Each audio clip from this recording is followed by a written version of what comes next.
तो दोस्तों भोजपुरी के सुपरस्टार मगही गायक संतोष रेणु यादव भी आ चुका है ट्रेंडिंग स्टार खेसारी लाल यादव के सपोर्ट में।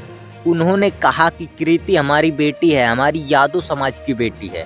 अगर कृति के ऊपर किसी ने बुरा निगाह डाला तो उसकी आंखें निकाल देंगे। तो दोस्तों क्या है खबर बताएंगे इसी वीडियो में। इससे पहले अगर आप भी ट्रेंडिंग स्टार खेसारी लाल यादव के फैन हो तो वीडियो को लाइक और चैनल को सब्सक्राइब जरूर कर दीजिए ताकि ऐसा धमाकेदार न्यूज आप तक सबसे पहले पहुंच सके। तो चलिए दोस्तों वीडियो को स्टार्ट करते हैं बिना किसी बकचोदी के।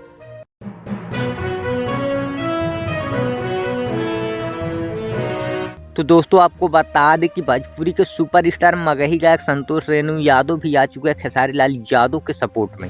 उन्होंने दे दिया है बहुत बड़ा बयान। उन्होंने कहा कृति हमारी बेटी है, कृति के तरफ किसी ने आंख उठाकर भी देखा तो उसकी आंखें निकाल देंगे। और साथ ही उन्होंने कहा कि अगर खेसारी लाल यादव मुझसे एक बार बोल दे तो ऐसे कुरमुत्ता गायकों की मैं औकात ठिकाने लगा दूं। तो दोस्तों अगर आप भी खेसारी लाल यादव के सपोर्ट में तो कमेंट में जरूर बताइए।